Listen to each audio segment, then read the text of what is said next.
For more on all this, let's go to our headliner this morning. Alan Dershowitz joins us, Harvard Law professor emeritus and author of the book, The Case Against Impeaching Trump. Well, now I guess the question is, impeaching Kavanaugh? I mean, does it look like Democrats are planning a strategy to do so? That would be absolutely foolish, inconsistent, and hypocritical. Those who believe that Bill Clinton should never have been impeached for allegedly lying about his sex life are now going to lead the campaign to impeach Kavanaugh for allegedly lying about his sexual and drinking activities back when he was a 17-year-old.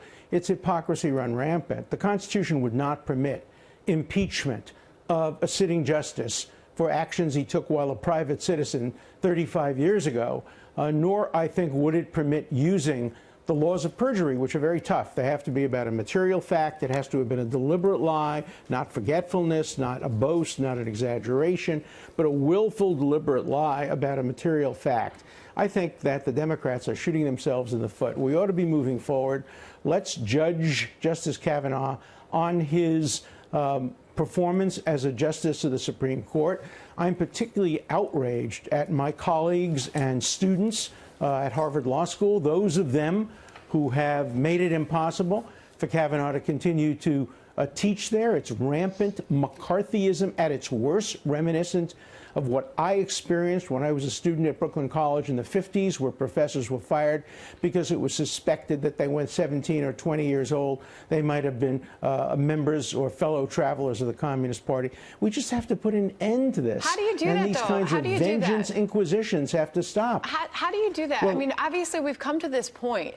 Does it get worse? Does it get better? What changes? I think the leadership of the Democratic Party has to take control over their rogue members and has to be able to tell individuals like Maxine Waters, who says she wants to impeach virtually everybody for everything, including Mike Pence, that's not what the Democratic Party is all about. The Democratic Party has to become more mainstream. It has to look to the future. Look, the Democrats lost this election. The president was going to appoint a conservative. If it wasn't Kavanaugh, it would have been some other conservative, maybe somebody even to the right of Kavanaugh.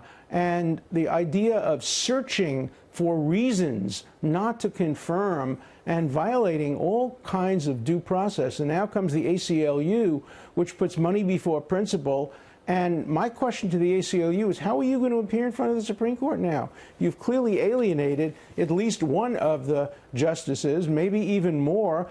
I think the ACLU has lost its credibility as a litigation arm of the progressive cause, and they may have to recuse themselves when they come in front of the Supreme Court. This has become a total mess, and we have to begin to move forward and not take revenge for past losses. You have written a fascinating op-ed on foxnews.com, and I would urge our viewers to read it. You say you're a liberal Democrat. You'd like to see Democrats take back control of the House. If that happens, that's right, Jerrold Nadler becomes chairman of the House Judiciary Committee, where articles of impeachment would originate. Listen to what he says.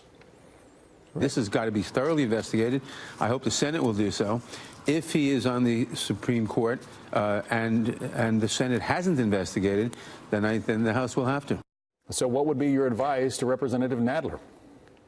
Well, first of all, do not move toward impeachment. He hasn't mentioned the I word, impeachment, yet. As far as an investigation is concerned, let the investigation be about the confirmation process. Let's have a bipartisan investigation and see if we can improve the process. Maybe have more checks, FBI checks, prior to a nominee being nominated, so we don't have these kinds of surprises. Ongoing investigations. There are things we can do. Maybe have a commission that nominates to the president the 10 most distinguished people who could serve on the Supreme Court, and let the president agree to pick from that instead of picking from the Federalist Society. There are a lot of things that can be done to improve the process. Investigating Kavanaugh is not one of them. Impeaching Kavanaugh is certainly not another of them. Despite what we talk about here today, Alan Dershowitz, there are still many Democrats vowing a fight, including Mazie Hirono from Hawaii. And here's her latest thinking on where this goes next. Should Brett Kavanaugh be impeached if Democrats take control? I'm much more focused on the here and now, which is that we have an election coming up, and I've said to the women who are justifiably angry but determined, and I said they should be just focused like a laser beam. We're left wondering what exactly that means, Ellen, but she did not say no to a fight for impeachment. Look, I think she's right. I think Democrats should focus. I think they should try to take over the House. That becomes an important part of our system of checks and balances. If the Democrats can take over the Senate, then they will have enormous influence on the next Supreme Court nominee.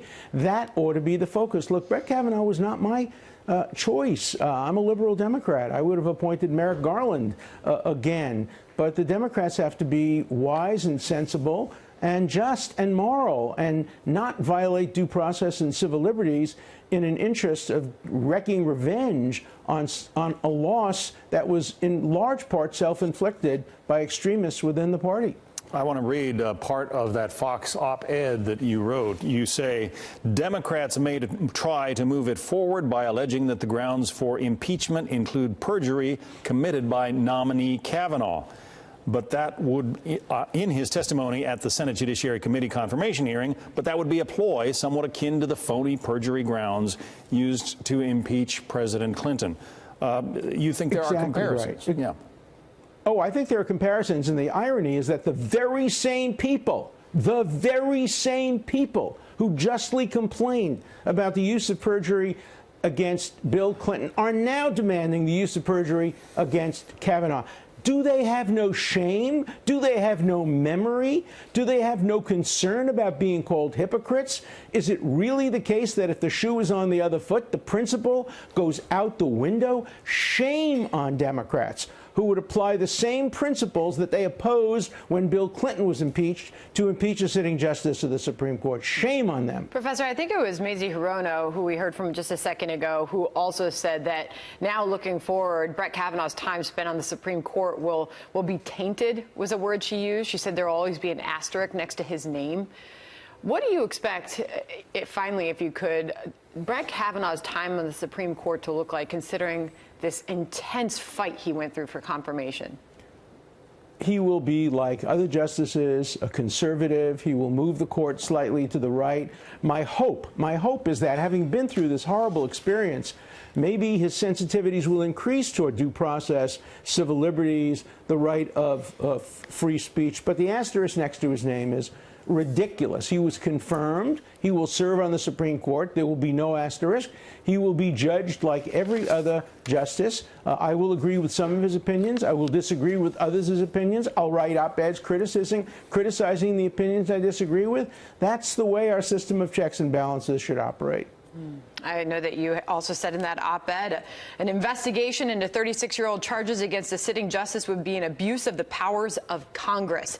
Incredibly strong points you make. Such an investigation, you write, would simply be partisan payback for Kavanaugh's confirmation. Professor Alan Dershowitz, thank you.